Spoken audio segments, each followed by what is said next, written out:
Welcome everyone, and thank you for joining us today on our EAStalk webinar with Sigurður Bogason. Sigurður is VALUMICS project coordinator, and the European Aquaculture Society is part of the project. Today's topics is VALUMICS Horizon 2020 project, understanding food value chain and network dynamics, the Salmon case study. Sigurður has a Ph.D. in food science and technology from Oregon State University, with additional qualifications in nutrition and statistics. He has worked more than 30 years in the food and aquaculture industry, in fish factories as fisherman, food technology expert, scientist, and company manager. My name is Anna Viskovic, and today I will moderate the session. EAStalk webinars last for 45 minutes with 30 minutes of presentation time and 15 minutes for questions and answers. After Sigurdur's presentation, you can be unmuted and ask your question directly, or you can send me the question and I will ask the question for you. Dear Sigurður, many thanks for accepting our invitation and for willingness to present the presentation about VALUMICS project.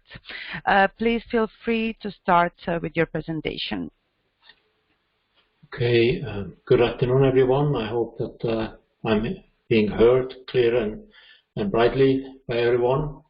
It's a pleasure to be able to talk to the EAS network and others that have signed up for the EAStalk event.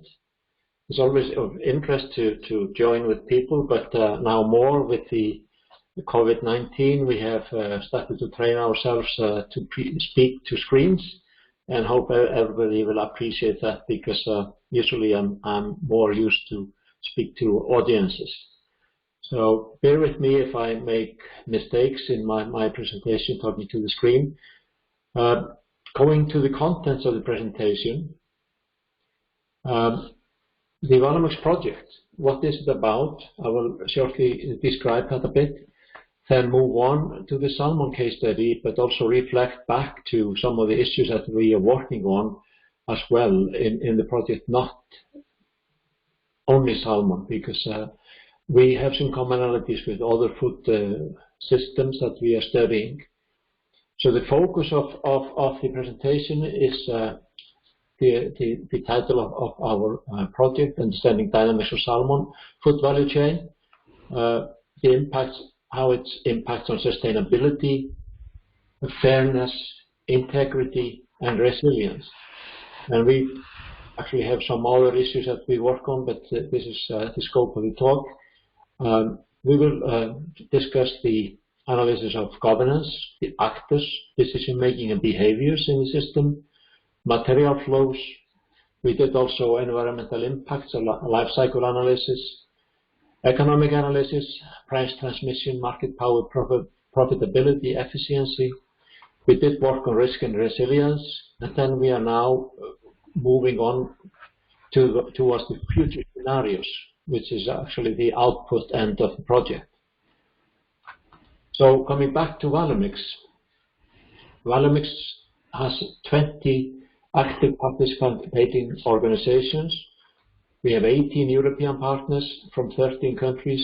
We have 2 Asian partners, the CAO, or Aquaculture University in Beijing, and the Economics University in Hanoi in Vietnam. So they do complementary research on food value systems in their countries, and in some cases they reflect similarities to what we're doing, but also expand our global view on the situation. And you see the logos of the partners where they are spread. We have 2 in Iceland, and then we have more or less across Europe a number of partners. We have 2 as well in Finland, and as you see, European Aquaculture Association is also a member of the consortium. So shortly on the objectives, there are more, but these are the kind of core objectives of the project, is to provide tools and approaches to enable decision makers in the food value chains to evaluate the impact of strategic and operational policies. It's aimed at enhancing fairness, integrity, resilience, and future scenarios of sustainable food value chains. But this is a quite interesting. Anna, I see you have not muted your sound, so possibly my video is not coming in. Doesn't matter. Apologies. Yeah. Okay. Which is interesting, and I'll come back to that because the shifts in policies, they are quite pronounced in terms of what's going on in Europe, and it affects the whole different sectors, agriculture and aquaculture and fisheries as well. So how do we construct the project? This is one way of viewing our project. We have phased work. We did start by groundwork analysis in phase 1, looking at the governance policy, the system analysis, looking at fairness, sustainability, resilience, and integrity for the different food value chains that we chose to work on. We looked at the key indicators and material information flows. Where can we get data and information? Then we are also being quite busy in the second and third year on the economics work, transmission of market power, persistency, efficiency, profitability, and we are also in the case study mode as well, and we continue with the case studies. We are also working on consumer behavior with one work package dedicated to that, and how to influence consumer behaviors. Then we have quite a bit of modeling work as well. We have the food system model, which we are working on based on kind of a hybrid with system analysis and agent-based modeling. We also done a risk and resilience model based on preparing for an APM modeling. But then we have done also a logistics model.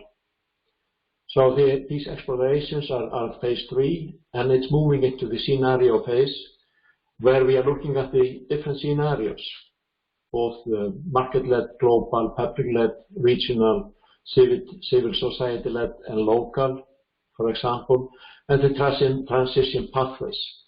This all will accumulate into phase 4, where we try to synthesize the outputs and discuss them with the policymakers to hopefully give them tools to react to what's happening in the food system.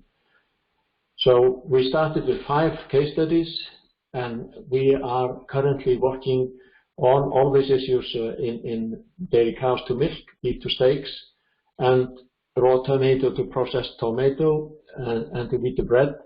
The beef to steaks we put a little bit to the side to focus the work, and in this presentation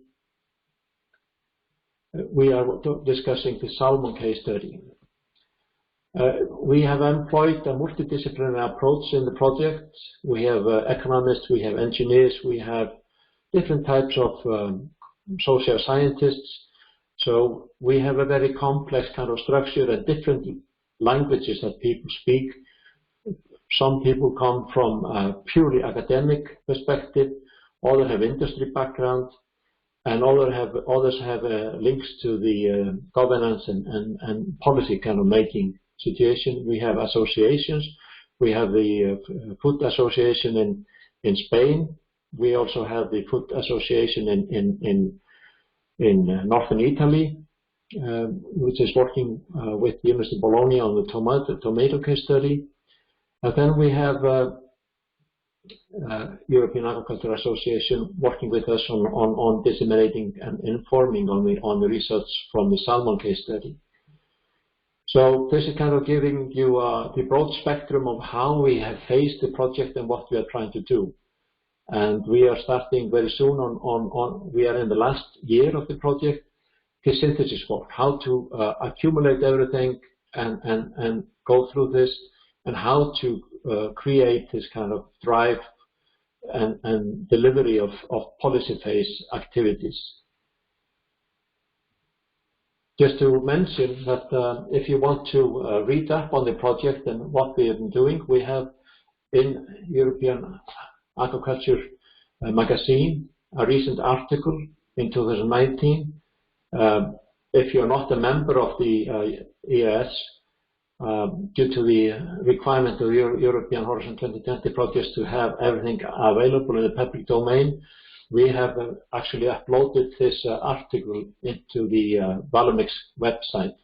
So you can take a look and read about the way we are working in the project to get further background. So what about the outcomes of the VALUMICS? How are we going to work towards this? We basically look at the project developing a suite of tools, because we don't know exactly how far we get with the different tools and how useful the end result will be, and how to compile it into a composite kind of guidance and useful system. We have done the governance analysis of food value chains, and I will talk a little bit about the governance analysis of the salmon chain. And if you want to listen to the issues on tomatoes, we will actually have a presentation as a webinar on 21st of September in Spain with the FIAB, the association there, with the Italian partners and a number of other players in the project. So that will be announced very soon. We have done the life cycle assessment, more or less to make sure that we have the right foundation, no big discoveries there that have not been published before, but we have a paper in the submission phase, and there are interesting new things there as well. But so when I talk about LCA a little bit later, please remember that we are not doing anything kind of great in new innovation. We are just confirming the background to our change. Then we are working and quite busy on the consumer behaviors. That work has been slightly delayed because of COVID-19, because we had to postpone certain activities. We have one big retailer in the project, Rewe in Austria, and they have had to readdress how they want to do the behavior intervention analysis. So this is one of the issues that we have with COVID, but hopefully that will be online as with new timeline plans later this autumn.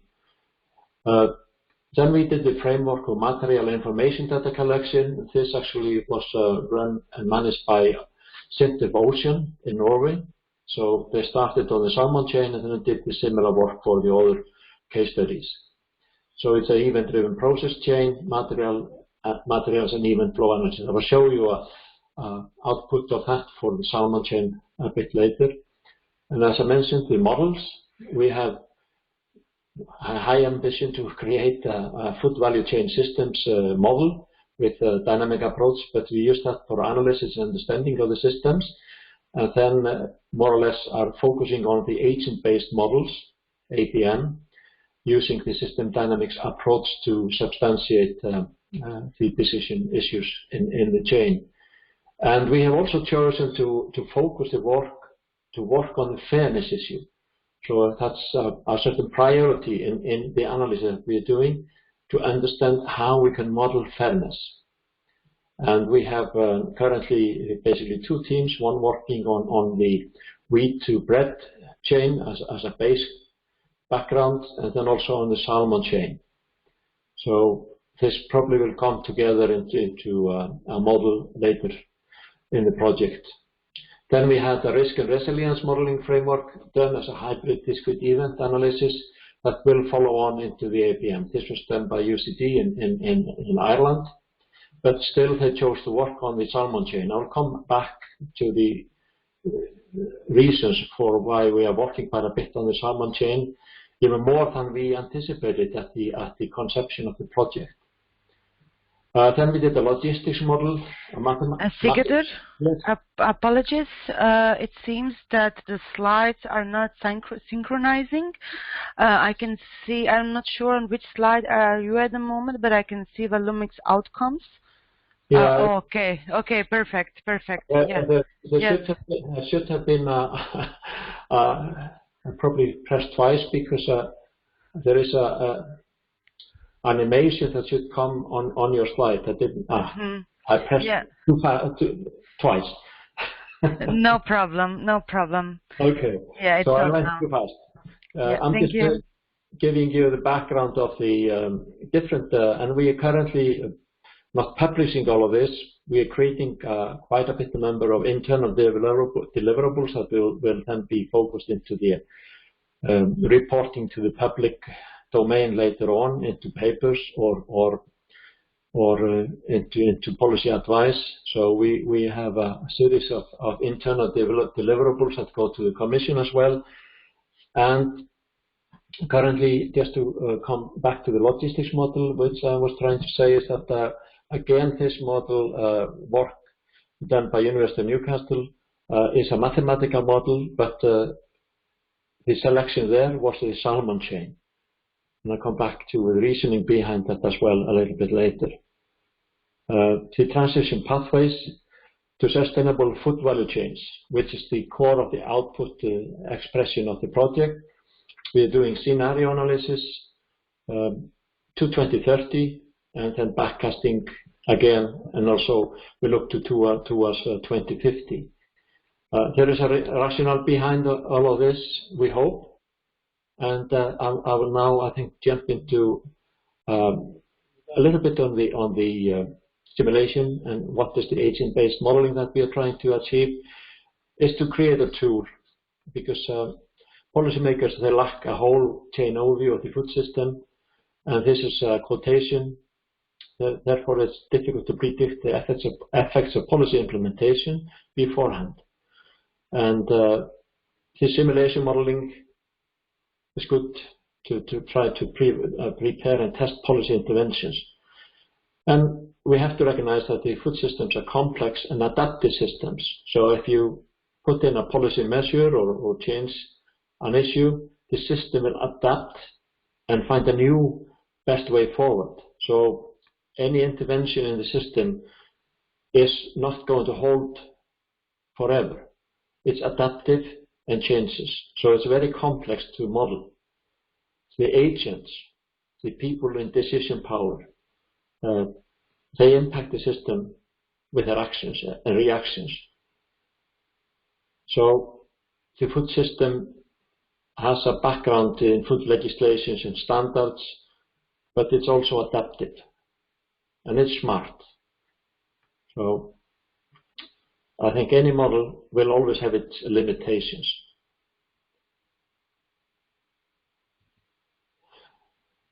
Just to remind us about the phase we are basically now moving into phase 3 and then onwards to phase 4, the policy and synthesis, trying to take out all the information and put it into context of what we are trying to achieve.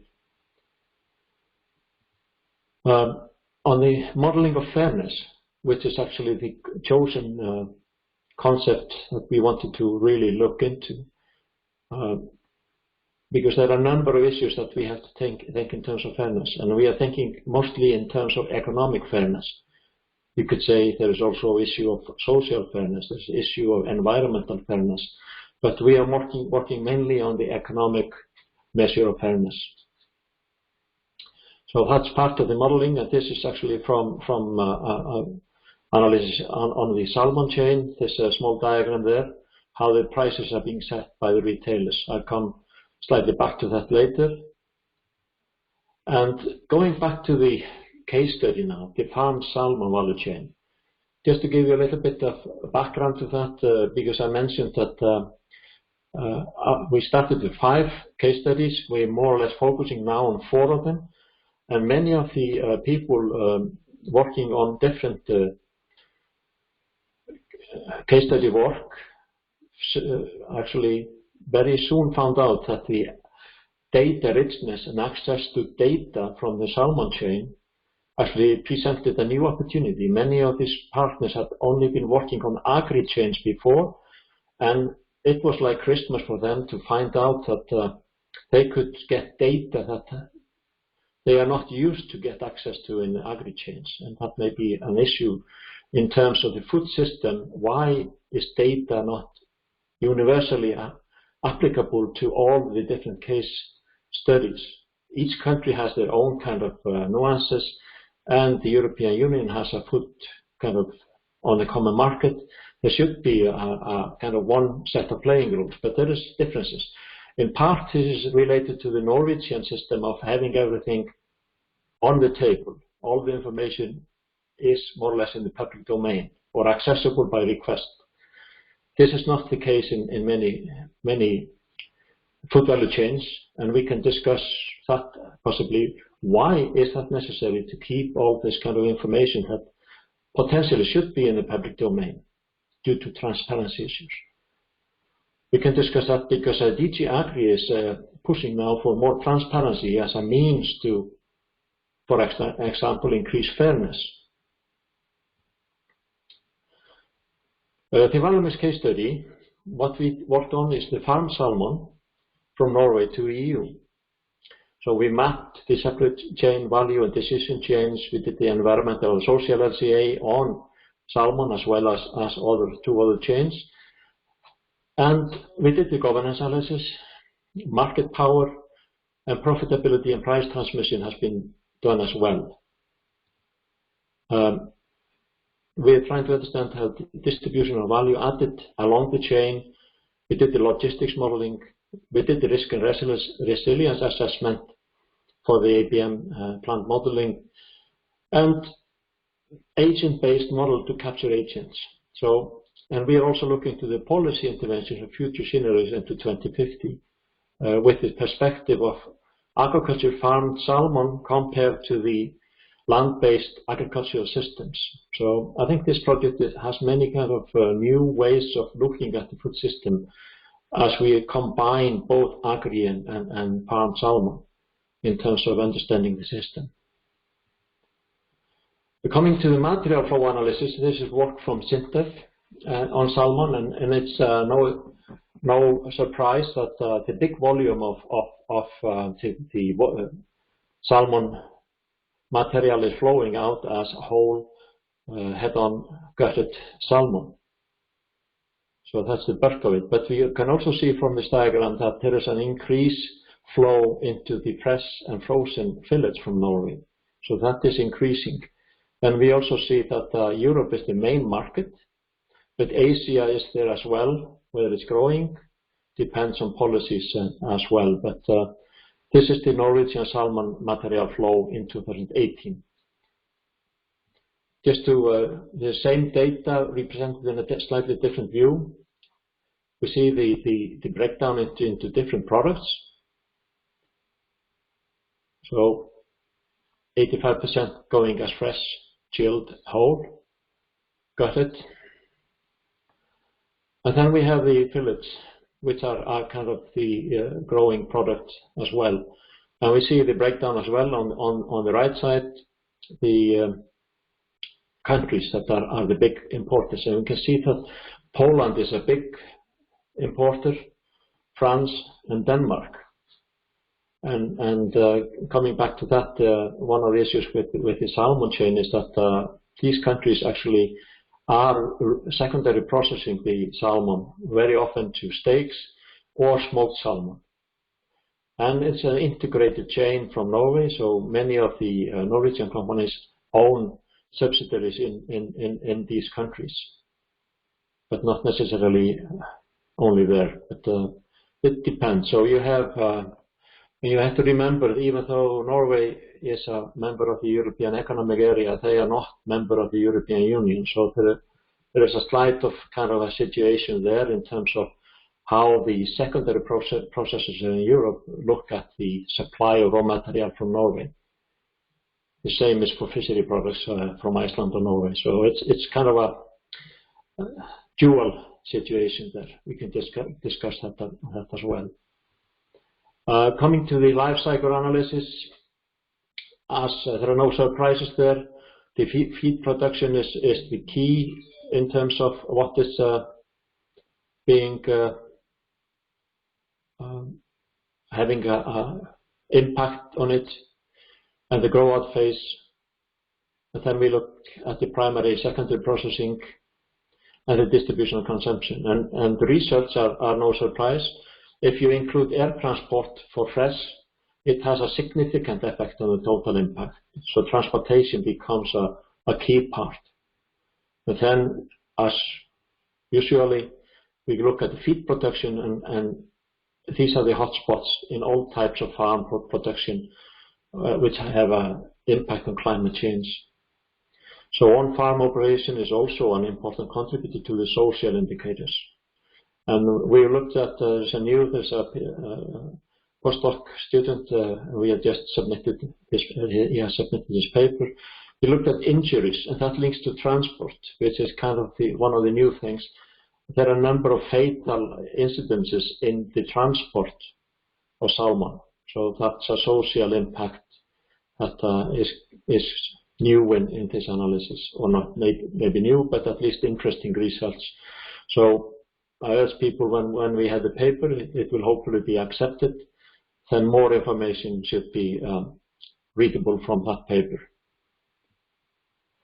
Going to the governance framework, the global value chain.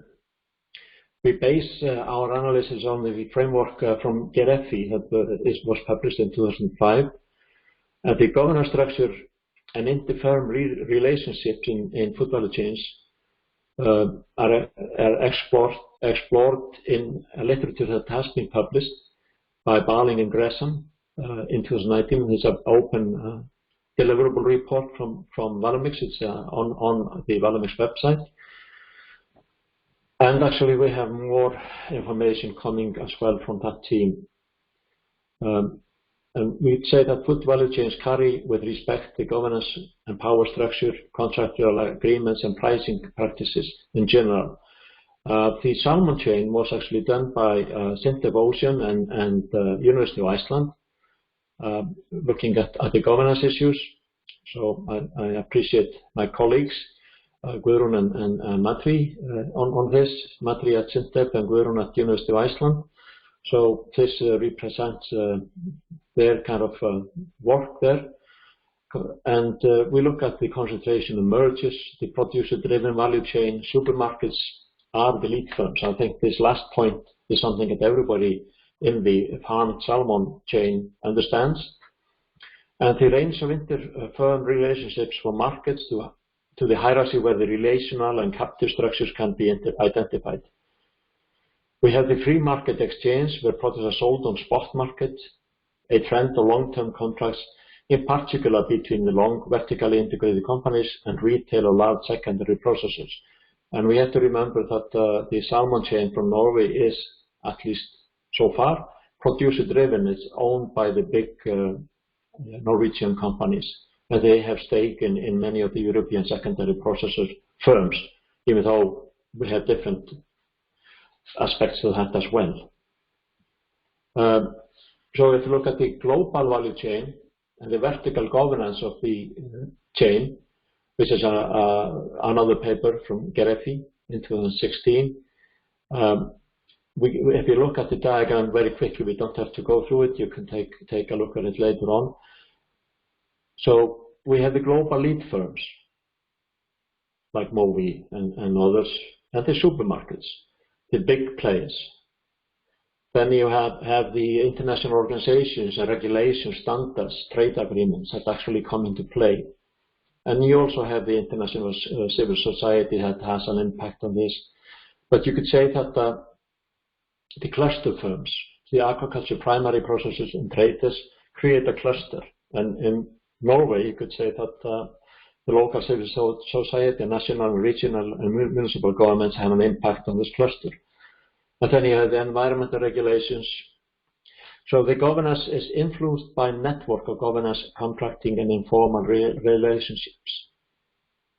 So it has many aspects to it, and it's an interesting study in our perspective. And you can read. I'll come back to a paper that we published in a couple of slides that will give you more access to information. Coming back to the unfair trading practices, why are we looking into this?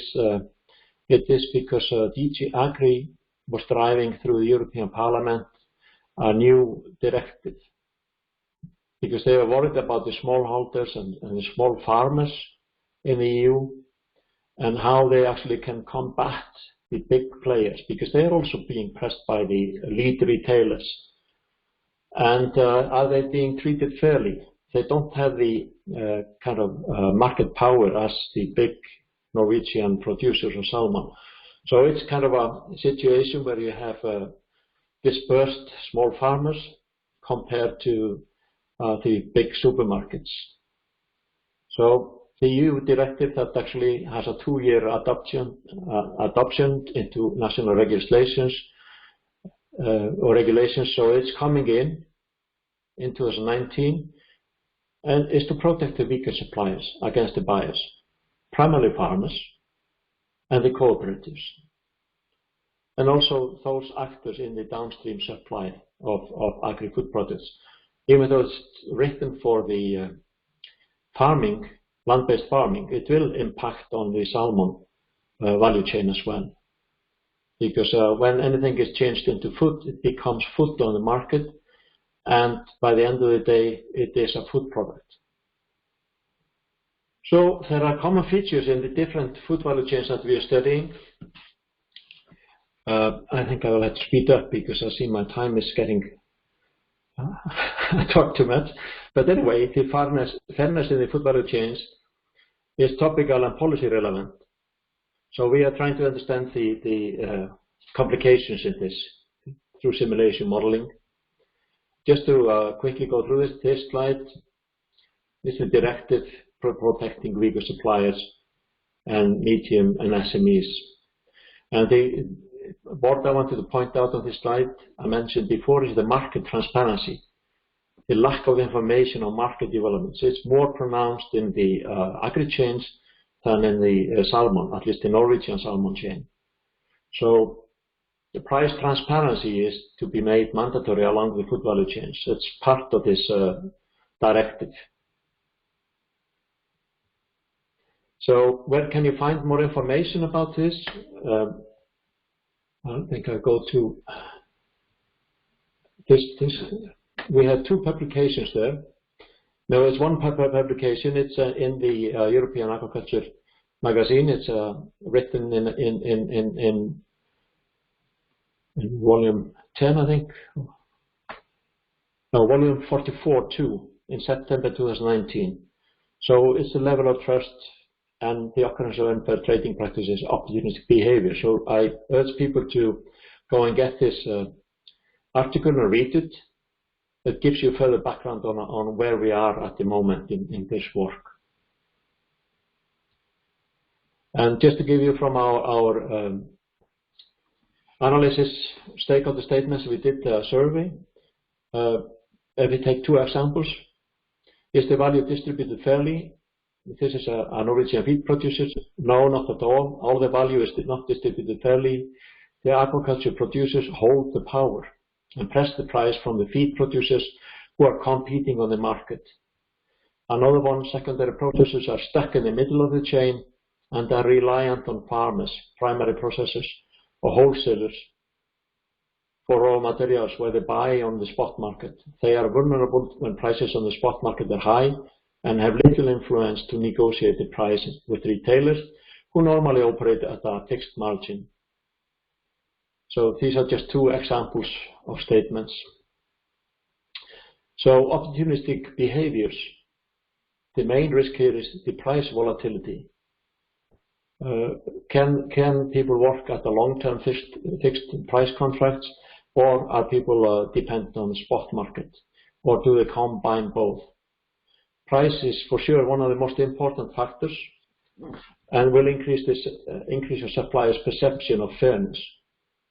And as on the slide, demand is more than supply and trade. It has been favorable for the agriculture producers in past years. And we have to remember that the supermarkets are lead companies, and they favor the large companies because they can secure them with continuous supply. So, and also we have to keep in the background, we are not researching this. The price fixing allegations have been made against Norwegian producers. This is still in process. And this links to this fairness issue as well. So I think we, as well as you, are looking to what comes out of this. And we are doing quantitative measures of fairness. For the simulation modeling, we actually chose to look at the gross profit margin in the food value chains, because price is one of the key points, and the influence of market power and how it's being used. We are using the learner index for market down analysis as one of the analysis tools, because it provides an estimate of market power in an industry.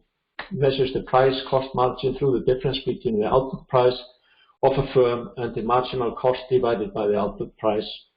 And we have from our economics teams Lukas Sekura in Prague, who is working on this analysis.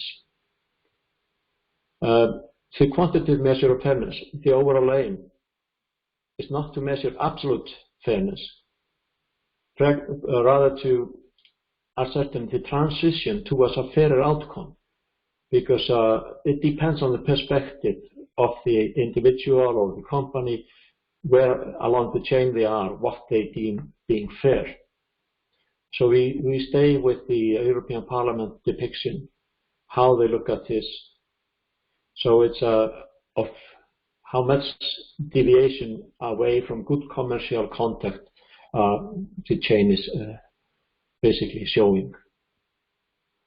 And we also have a debate ongoing, because we have the new farm to fork strategy, or part of the Green Deal of the new Commission, and we have debate in Brussels between DG Agri on the situation, because they want to have more subsidies and support to the small farmers. So there is that's always the same debate on the budget in Brussels. But then we have the play of the Blue Economy report as well. The sustainability dimension, is that an important one? Is it the social? How are we looking at fairness? At the moment in VALUMICS we are looking at the economic fairness. But you have all different aspects of the situation, and this will hopefully in the project during our analysis and synthesis reflect on some of the key issues on sustainability. So economic analysis is a work in progress. I have to say that our colleagues at EAMO in Germany and in CSU in Prague and University of Newcastle, that are the core of the economics team, and this is data from them, and they actually plan to present many of this information at a conference that was supposed to be in late August in 2020 in Prague, but has been delayed now 1 year due to COVID-19. There may be partial dissemination of these results through webinars in the autumn. There's one being planned, I think, for early November, will be announced soon. So part of this will be coming out as well. So I praise my colleagues at EAMO, like the WorkPax 5 leader, Ivan Durek. So this, bear in mind that this is their result. And there is quite a bit of market imperfection, and the degree of market power shows positive correlation with firm size. So the small firms have a different situation compared to the large firms. So we are looking at the policy scenarios, how to really enhance sustainability and fairness in food value chains. Just to give you a quick review of that. The salmon value chain analysis, the price transmission and market power. Export prices drive the price development, no surprise there. High market integration is evident, which points to a high market efficiency, and very fast price adjustments to shocks in the salmon chain. Considerable high degree of market power for some companies on Norwegian producer market, but we see signs that the market is becoming more and more competitive. So there might be changes in the future, and some adaptation might be foreseeable in the salmon industry. So the expectations are that there will probably be a further market integration, and level of prices depend on supply and cost shocks on Norwegian producer market. Reduction in market power will have an impact on price, and thus profitability development on the downstream markets. We could say also that it's not on the scale on the slide. Scale efficiency. Large companies have optimal size because they operate with a constant return to scale. And also there is technical change in the charts. Large companies have positive technological change. They can take up new competitive technologies, which are prohibitive costly for the small operators. Sigurður, Yeah. may I just ask you something, if it's possible to wrap up the presentation? We are past the time. Yeah, I only have 3 more slides. Oh, okay. Yeah, thank you, just so you know. Yeah, thank you. So I will skip the summary, and if we share the presentation, it's basically that there are a number of things that are under analysis still, like is the Russian ban having effect on market power or not. So we are working on this, and the economics team will be presenting the full results in due course, possibly later this autumn. And just to wrap up, looking ahead in the project, the scenario developments. This links to the work in Work Package 8. We have been working with 3 core scenarios, and as I mentioned before, market-led, public-led, and civil society, local. So global, regional, and local. We are also working with the Eat-Lancet Commission on healthy diets from sustainable food systems, which I think was good for us because they did not really recognize that farmed fish was part of the future diet. So we've been basically kind of pushing in that they look at that as well. So that I think was a good thing from our case study work. So our partner Italy in France is leading this work. How could we see transition pathways to develop sustainable consumption in the future for this change?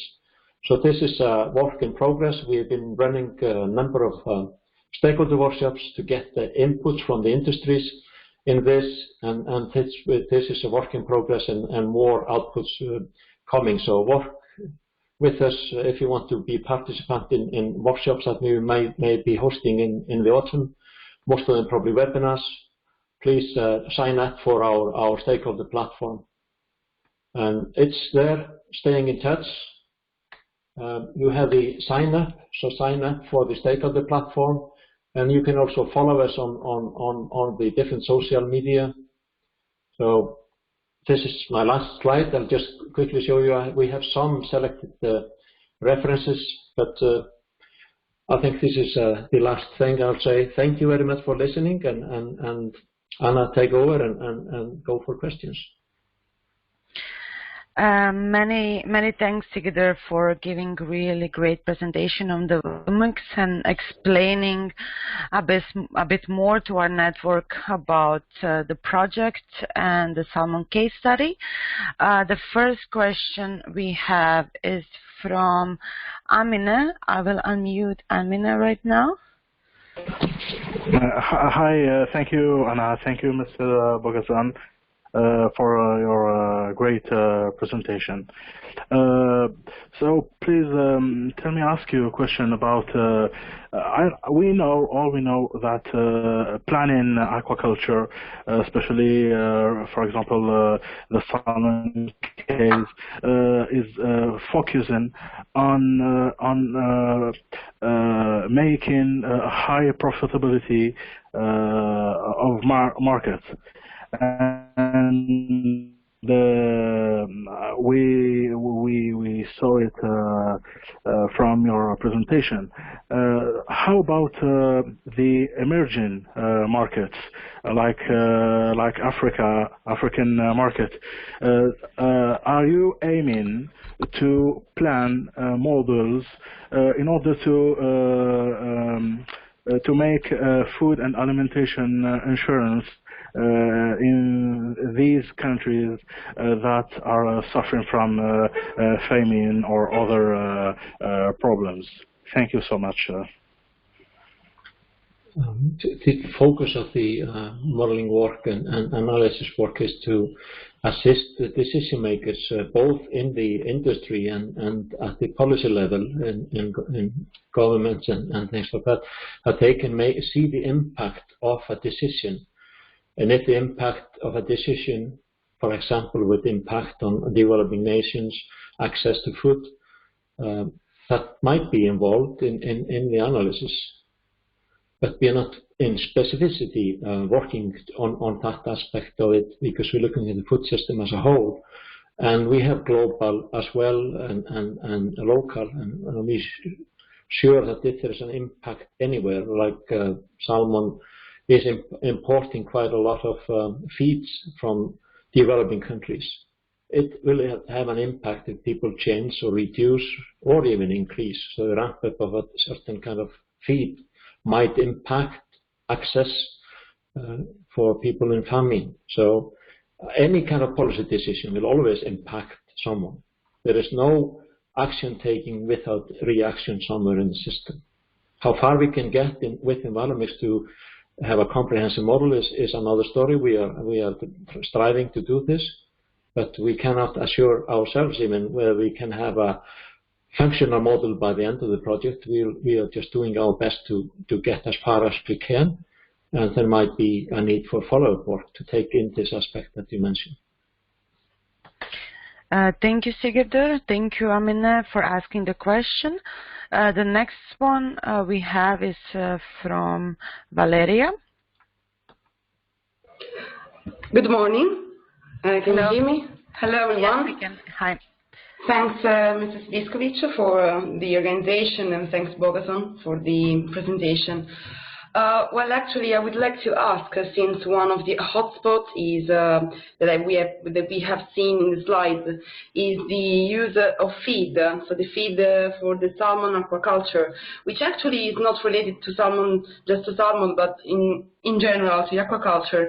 And considering the recent legislation in 2017, which didn't receive so much attention in research and development, how VALUMICS is considering the insect processed as feed, and if it considered the promotion of it, not only for the benefit of economic, but for the circular economy, for a more sustainable use of feed. Thanks.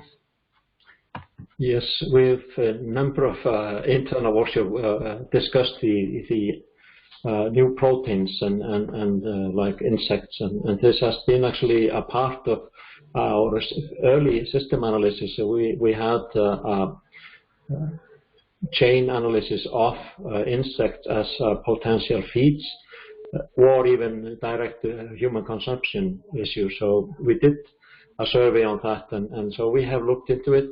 It's not one of the major themes we are working on, but we certainly take that into consideration, because with the scenarios in the future, we need to look at possibilities for new types of feeds or foods for human consumption with the changed diets that are probably on the horizon.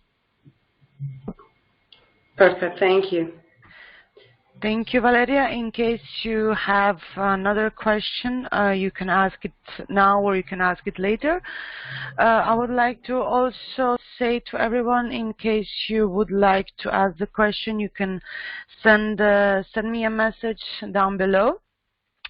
Another question we have for you, Sigurður, is given that you have very different food chains, have you seen major similarities between the food chains, and what VALUMICS has found to be the common issue between these chains? There are a number of commonalities and also differences, but like on the governance situation, we had a slightly different governance outcome of the salmon chain compared to the agri chains. There was a difference there. But in commonality, it is the pricing of commodities that actually are the key.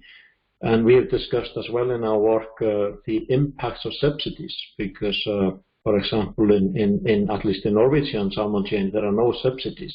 So it's a market-perfect system in terms of that the market decides what is viable or sustainable in economic terms. But the agri-chains are, as the debate I mentioned between the Green Deal, where the consumer would put in the driver's seat, food to fork, farm to fork. Mm-hmm. But then you have the agri-industries that actually are dependent on subsidies, and this is being discussed in all meetings and taking aspect because, for example, in the dairy chain, we discovered very easily that there is no profit for the dairy farmer. Only way they survive is due to the subsidies. So one of the Eat Lancet decision to work on is how much does the industry need to reduce production of dairy, as basically milk powder. Is that sustainable or not? Because it's fed by subsidies. And this is the big question in terms of European policies. And it's not for us poor scientists to decide what is reasonable, but it's definitely an impact issue for the agri-chains. Okay, thank you so much. The second question we have for you is, how do you see the salmon value chain evolving or changing over the coming years? Do you think it will stay as it is now, or do you think it's going to change as the times goes by? I'm sure it's going to change because depends on economics again. If we see that the land-based farming will become more economical or even competitive in the future, that then if salmon will be produced close to the big markets, the big cities, depending if they have enough water and energy. So it might become that the dependence of the market firms might be totally different if we have a salmon production very close to the big cities in the future, and how the cities are going to change in terms of using water, energy, and produce food for sustainable consumption. That might actually impact, and I'm sure that the people in the farming industry are looking at ways and means to be part of this change, because there is, in my opinion at least, there's definite changes that will need to happen in the time 2030 to 2050 to keep on feeding the global population of 9 billion people. Mm-hmm. Thank you, Sigurður. This was also our last question for today. In case you have any other question for Sigurður, you can send me an email, or you can send it directly to Sigurdur's email, which you can see on the last slide of the presentation. I would like to thank you all for participating in our webinar. The video will be published online soon until the end of this week. I will send you a link of the webinar in the following email. I would like to mention that today we will also record an EAStalk podcast with Gudrun Ólafsdóttir and Matir Tako together with Sigurður Bogason. The podcast will be about the VALUMICS project, and it will be published soon as well. Our next webinar will be on September 1st at 2 o'clock with Andrew Rickerson. Andrew talk will focus on InnovaFeed, a scalable insect solution for sustainable seafood. I would like to also mention on the end that in case you would like to propose any topics for a future webinar, you can send me an email on anna@aquaeas.eu. Thank you very much, Sigurður, for giving a really excellent presentation today. The feedback on your presentation was really good, and thank you once again for joining us today. Thank you. Thank you very much, everyone, for sharing your time with me. Thanks. Bye-bye. Thank you. Bye-bye. Bye.